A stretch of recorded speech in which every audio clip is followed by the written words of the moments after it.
দেশে এখন একটা আমি বলবো যে একটা গণজাগরণ শুরু হয়ে গেছে। বাংলাদেশে কেউ মন্ত্রী হওয়ার পরপরই তার মানসিকতায় পরিবর্তন আসে বলে মন্তব্য করেছেন বিএনপি মহাসচিব মির্জা ফখরুল ইসলাম আলমগীর। তিনি বলেন, আমাদের এখানে যেই মন্ত্রী হয়ে যায় সে একেবারে ভিন্ন জগতে চলে যায়। তার জন্য স্যালুট, বাঁশি, সামনে পেছনে প্রোটোকলের গাড়ি, এই যে মানসিকতা তৈরি হয় সেটাই ধীরে ধীরে একজন মানুষকে স্বৈর শাসকের পথে ঠেলে দেয়। এই ধরনের মনোভাব থেকে দেশ ও জাতিকে মুক্ত করার আহ্বান জানান তিনি। মঙ্গলবার 8 জুলাই রাজধানীর বাংলা একাডেমিতে অনুষ্ঠিত সিভিল ডিসকোর্স ন্যাশনালস 2025 প্রতিযোগিতার সমাপনী অনুষ্ঠানে প্রধান অতিথির বক্তব্যে এসব কথা বলেন মির্জা ফখরুল। আয়োজক ছিল ঢাকা কলেজ ডিবেটিং সোসাইটি এবং দ্য বাংলাদেশ ডায়ালগ। বর্তমান সময়ের সম্পর্কে মির্জা ফখরুল বলেন, সময়টা খুব ভালো যাচ্ছে না। অনেকেই হতাশ, অনেকেই নানা ধরনের কথা বলছেন। তবে আমি সবসময় আশাবাদী। বয়স বাড়লেও আমি বিশ্বাস করি সামনে আরো ভালো সময় আসবে। তিনি বলেন, বর্তমান প্রজন্মের মধ্যে একটি বড় দূরত্ব তৈরি হয়েছে। তরুণদের বুঝতে সময় লাগে, আবার আমাদেরও তরুণদের বুঝতে সময় লাগে। এই বোঝাপড়ার অভাব থেকেই অনেক রাজনৈতিক সমস্যার জন্ম হয় বলে মনে করেন তিনি।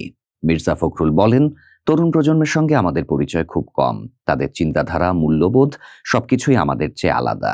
আবার ঢাকার চিন্তাভাবনা যেমন একরকম, ঠাকুরগাঁওয়ের চিন্তা তেমন নয়। এই দূরত্ব দূর করতে না পারলে আমরা যে শক্তি তৈরি করতে চাই, যারা ভবিষ্যতে দেশকে বদলে দেবে, সেই লক্ষ্য অর্জন করা সম্ভব হবে না। তরুণদের উদ্দেশ্যে বিএনপি মহাসচিব বলেন, আমাদের তরুণেরা অনেক বেশি মেধাবী ও যোগ্য হয়ে উঠছে। ভবিষ্যতে তারা দেশ পরিচালনায় বড় ভূমিকা রাখবে।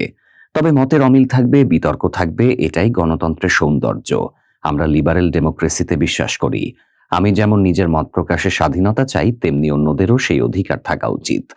বক্তব্যের এক পর্যায়ে বিতর্ক প্রতিযোগিতায় ব্যবহৃত কিছু শব্দ নিয়ে নিজের আপত্তির কথা জানান মির্জা ফখরুল। তিনি বলেন, আমার একটা আপত্তি আছে। মাননীয় প্রধানমন্ত্রী কিংবা মাননীয় স্পিকার শব্দগুলো আমরা কি বাদ দিতে পারি না?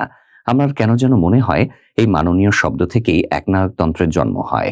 অনুষ্ঠানে আরো বক্তব্য দেন ঢাকা কলেজের অধ্যক্ষ অধ্যাপক এ.কে.এম. ইলিয়াস, ঢাকা বিশ্ববিদ্যালয়ের অধ্যাপক মোহাম্মদ নাজমুজ্জামান ভূঁইয়া, আইনজীবী রাসনা ইমাম, অ্যাডকম লিমিটেডের ব্যবস্থাপনা পরিচালক নাজিম ফারহান চৌধুরী, বিএনপির আন্তর্জাতিক কমিটির সদস্য ইসরাফিল খসরু, ঢাকা কলেজ ডিবেটিং সোসাইটির সভাপতি শাহাদাত হোসেন, সংগঠনের প্রধান মডারেটর অধ্যাপক আক্তারুজ্জামান এবং দ্য বাংলাদেশ ডায়ালগের ব্যবস্থাপনা পরিচালক রুবায়েত মান্নান রাফি।